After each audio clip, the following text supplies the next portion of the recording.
This video is brought to you by PrizePicks. Hey, what's up, everybody, and welcome to QnA, the show where I take your questions and answer them here in video format. There's a ton to get into, so we're just going to start. First question of the day is from Pandora's Box, who says this: how much better do you feel about the Browns now compared to their last game? And do they have a real win floor, or is it still too early? I truly believe that this team can win more than 7 games. That's a complicated question to answer, because I don't think they have established a win floor. In order for that to happen, I have to see how the schedule shakes out for them, as in like the order of the schedule. And we have to confirm that they have a legitimate run game. If the Browns have a legitimate run game, then they won't be bad on offense like they were last year. And they probably will be a better football team, barring the defense totally regressing or something like that, right? Or injuries just destroying this team. So I don't know if they have a floor yet, but I do think that they have the pieces to be far more capable than they were last year. You know, you can lose a lot of games, and like the NFL is just such a evenly matched league that you can lose a bunch of games in the season and it's not really indicative of the roster quality. Things cannot go your way. Injuries can hit at the wrong time, et cetera, et cetera. We've seen it before, but does this team have better pieces to put together a functional football team than they did last year at this time? Yes, I would agree with that. The next question comes from Downey Too Fresh, who says this: with all the additions during the offseason and the draft, who are some players you think might get traded or cut? DeWand and Tillman, maybe. Tillman's going to be interesting because one thing that Tillman can do, Tillman can block, and Tillman can get open on post and corners. And that's enough to get you on the field as a Z receiver in the NFL. So he might have a chance.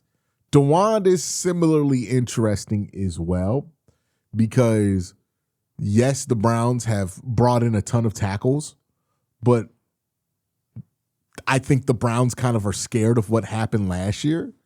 And they have also, on top of prioritizing rebuilding this offensive line, they've also prioritized building out the depth of it. And I don't know if they're going to be willing to move off of DeWand. I will say this: I don't know if they get traded. I think traded's more of a possibility than cut. I don't think they get cut because they have enough value to retain on the roster. But if the right offer comes along, if there's a swap that makes sense, DeWand could certainly be a part of that. And same thing with Cedric Tillman. I don't think that they're above that level for them, and that they could be expendable given how the season breaks out. All right, we got Charles's question. Charles says this: hey Q, we talk a lot about the wide receiver room coming out of the draft and talk about how each wide receiver has independent strengths and weaknesses. And what we don't typically talk about is how they fit together as a group. How do you see the combined effects of a big-bodied wide receiver, a game breaker with some drop concerns, and Judy all working together? Ironically enough, I think that they kind of fit pretty good. The one thing I don't want to say people miss this, but I don't think the way that we have conversations, sometimes it makes it seem like there are rigid positions in wide receiver rooms when that's not how the position is played, right? It's all on a spectrum and it's all on percentages when it comes to a wide receiver room. So just because somebody is labeled a slot guy doesn't mean that that's the only position they play, right? A slot guy will spend maybe 20, 30% of their snaps out wide, right? The same thing with a wide receiver that we kind of deem an X or a Z. Yeah, just because they're boundary guys most of the time doesn't mean that they're going to not spend some time in the slot. You know, the thing with Jerry Jeudy is he doesn't need to be in the slot as much as people think that he needs to be in the slot. what Jerry Jeudy needs is breaking routes. So in breaking stuff, out breaking stuff, right? And it's hard to feed that kind of wide receiver with the kind of volume that you needed to feed Jerry Jeudy with, which left us to kind of use Jerry Jeudy in ways that he's not really good at. So now with the way that this is shaped up, you have Denzel Boston for red zone snaps. You have him for, fourth down and short yardage situations. You have him for mismatches with corners and times where you're trying to get a chunk 50-50 ball. You have Casey Concepcion to kind of do some of the meat and potatoes of that wide receiver room, right? Get the ugly stuff. He's the guy who's going to be catching a lot of mesh. He's the guy who's going to be catching a lot of checkdowns. He's the guy who's going to be catching a lot of hooks and all of that, right? And then you have Jerry Jeudy to kind of complement all of those other things, attack intermediate. I think where you're really going to use Jerry Jeudy a ton and Denzel Boston is with digs, right? Like they're going to be running a lot of digs. They'll all kind of work together and play all three positions along the wide receiver room, kind of like all three together. And I think because they all three have different skill sets, it provides very clear lanes for those guys to be successful. So you don't have Jerry Jeudy clogging up KC's lane because he's trying to get the same touches that Casey Concepcion is getting. You don't have Denzel Boston clogging up the lane for, Isaiah Bond or somebody like that, right? Like they all kind of fit together in ways that make sense. So that's how I think it fits together. And I think it's a really strong job there. Again, now this is theoretical. This is on paper. It's possible that we see this in action and it doesn't work out. But as far as on paper goes, which is all we can work off of right now, I like it. Before I get into the next question, got to thank my sponsor, PrizePicks. Hey, let me talk to you about my sponsor for this year, PrizePicks. It's a fun way to win cash while you're watching your favorite teams. Forget complex betting rules. Their app is designed to be incredibly easy to use. Just pick more or less on a few player stats and lock in your lineup. Speaking of, here are my picks for this upcoming NFL season. They have Myles Garrett at 14 sacks here. I think he will get more than 14 sacks. Joe Burrow at 3,875 passing yards. I think he'll be a 4,000-yard passer. I'm going to go with more. They have Derrick Henry at 1,224 yards. I'm going to go less than that. Check to see if PrizePicks is available in your state. You can follow me on the app at KWEN_C to see all of my lineups. Download the PrizePicks app today. Play $5 and get $50 in lineups when you download the app using the link in the description. All right, our next question is from Iron Gwazi, who says this. Hey, Q, the Browns received a lot of praise for this draft, the moves they made, which is great to see. I'm hesitant to trust the national media, but I think that there is anything we're looking at with this draft that, whether it's good or bad, that the national media isn't covering. I think the one thing that they did not get out this draft that maybe they wanted to was more depth at cornerback. I think they would have liked it if the board fell in a way so that they could be more secure at corner. I think they would have liked it if it fell in a different way. As far as tight end is concerned, I know that they had eyes on guys like Sam Roush and Oscar Delp, and they weren't able to get those guys. And, they really do need a real blocking presence at tight end / fullback this year, because a lot of what Todd wants to do requires guys with that level of flexibility. So, they weren't able to find somebody to perfectly fit that role. We'll see what happens during camp. And corner, right? Like after Tyson Campbell and Denzel Ward, we get to like Trey Avery and Dom Jones, and it's not like a great list of names there. So I would think they would want to hit those areas more, but they only have a finite amount of picks, and the board does fall how it falls. And that's kind of why you don't want to be in a situation in the draft where you have to draft positional value. Not positional value, positions of need, and put yourself in that spot. all in all, you can't fix it all in one draft, but I think next year's draft, we should keep an eye on some of these areas where they weren't able to touch this year. Next question comes from John, who says this: Q, love the content, best Browns commentary by far. Appreciate that. I am not familiar with our new defensive coordinator scheme. Do you think it's possible that we could be playing with three safeties more similar to Baltimore? Was thinking with Hickman playing well, then with Grant's versatility and the strength in the box, he could be our Hamilton light. Love to hear your thoughts on this. If it could be possible with the addition of McNeil Warren, and if you think this is something the Browns will do. This is absolutely something the Browns, I think, are going to do. I think they've done some of this, even with Jim Schwartz as the defensive coordinator.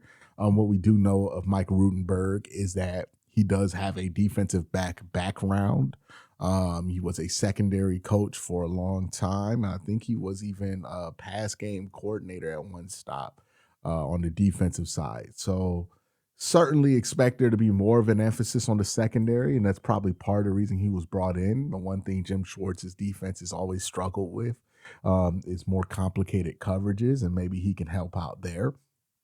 That all being said, playing with the three safeties, yeah, I think that's definitely going to be how they do it, because if you look at that corner room, they just don't have the bodies to play a ton of corners, but they do have the extra safeties too. So I imagine that they dip there. Grant's going to probably play some slot at times. McNeil Warren's probably going to dip down, play some slot sometimes, and they'll find a way to kind of MacGyver that room together. So yeah, I certainly think that they'll be playing three safeties this year at times for sure. And I think it'll probably become if it's successful, a staple of what they want to do. Because also they also seem like they might be playing like two linebackers a lot too. GP78700 says this: Hey Q, I'm excited about Fano, Barber, and Brailsford, but even the best offensive line guys take a few years to get big and strong. What do you see as a good timeline for these guys to make a real impact? With Fano, he's going to play right away, right? And I do think there's going to be times where you're going to see that Fano does need to get a little bit stronger throughout his rookie year, but he should be able to be playable in year one, right? I'm not expecting Fano to become prime Trent Williams in year one, but I do think that Fano will be playable, especially in the run game in year one. His feet, athletic ability will allow him to stay afloat amongst NFL competition. Barber, probably a year or two kind of project. Again, I got to watch more tape on him before I can comment anything definitive on him. Brailsford is the one where I'm like, I think that might take more time. And I think we might be underestimating, and this is a video that either drop before this video or drop after this, but we might be underestimating like Kendrick Green's ability to make this team, because Brailsford, he's about 10, 13. I think he came in at 290. You usually want your center about 303 pounds. So, that's like 10, 13 pounds. Maybe he's athletic enough to be able to get away with it. I'm looking forward to watching more Brailsford, but like just looking at his measurables, it makes me feel like he probably needs to get and spend a year or two getting bigger, because it takes a while to truthfully gain that 10 pounds and then make sure that's clean weight and that's going to scale you up power wise, right? If you ever hear of boxers going up and down weight classes, you can go up weight classes really fast or down weight classes really fast, but you're going to lose a lot of what brings you to the table. I think I brought him up earlier, but if you think about like Bud Crawford, who's probably one of the best boxers ever at moving up and down weight divisions, he does it very slowly, right? He takes his time with it, and that's been able to allow him to scale up and scale down. So you can't really rush that. Sure, you can have Parker Brailsford go out there and eat McDonald's for 10 weeks, and he will gain 10 pounds. Everybody in here knows that.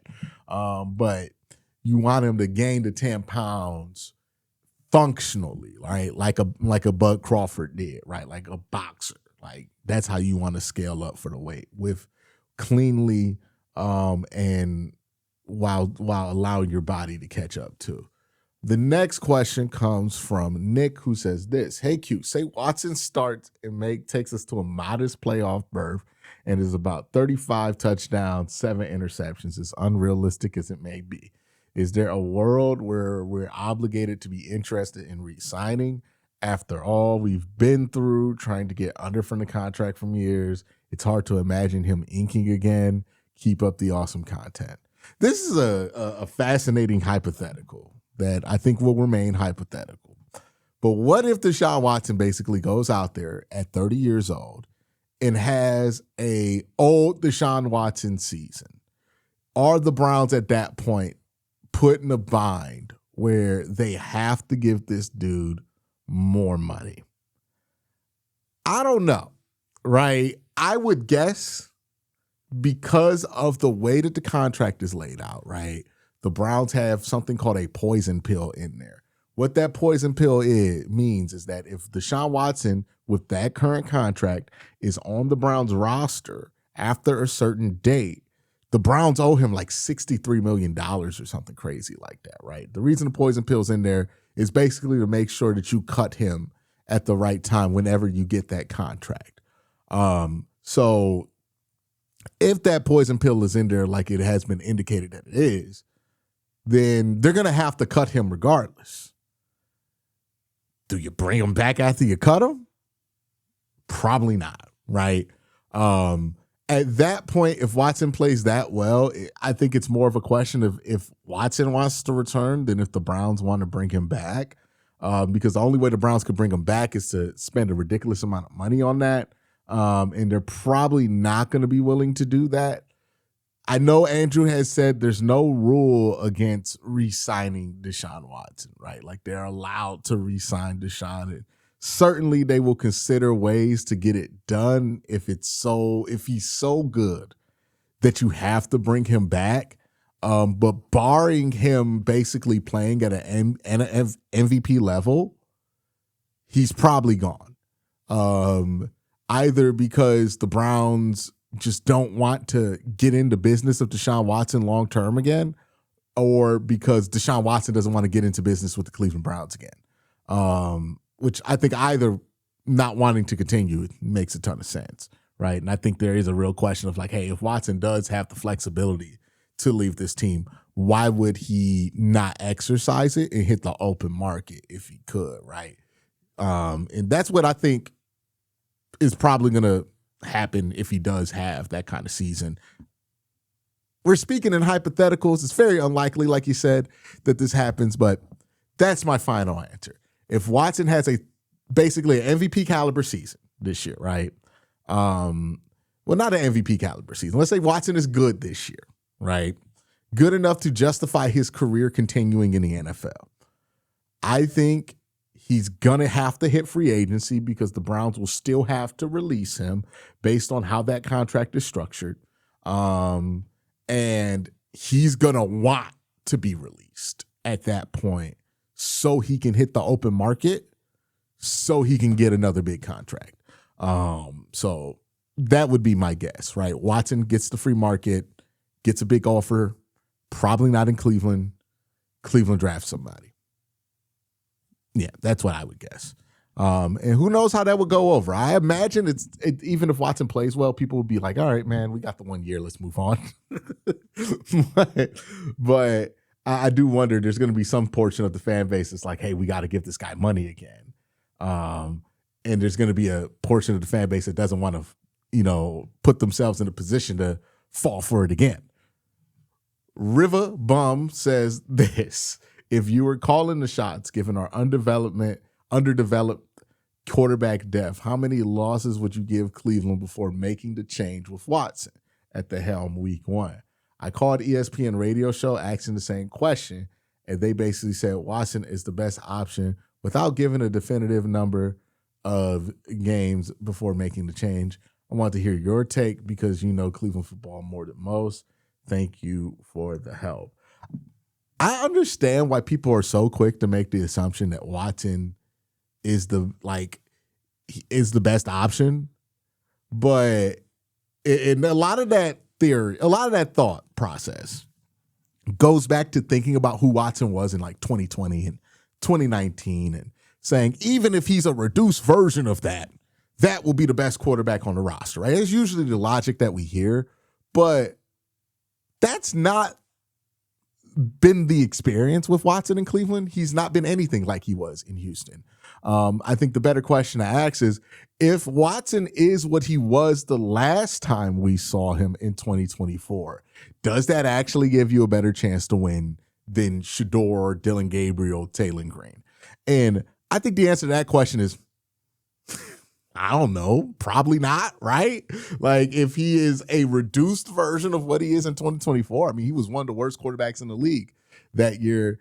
And like, as much as like Shador gets clowned, and I think like rightfully so for like some of his bad advanced metrics, Deshaun had worse ones in 2024. So that all being said, like, how many weeks do I give Deshaun? I don't know if it's a set number of weeks I give him.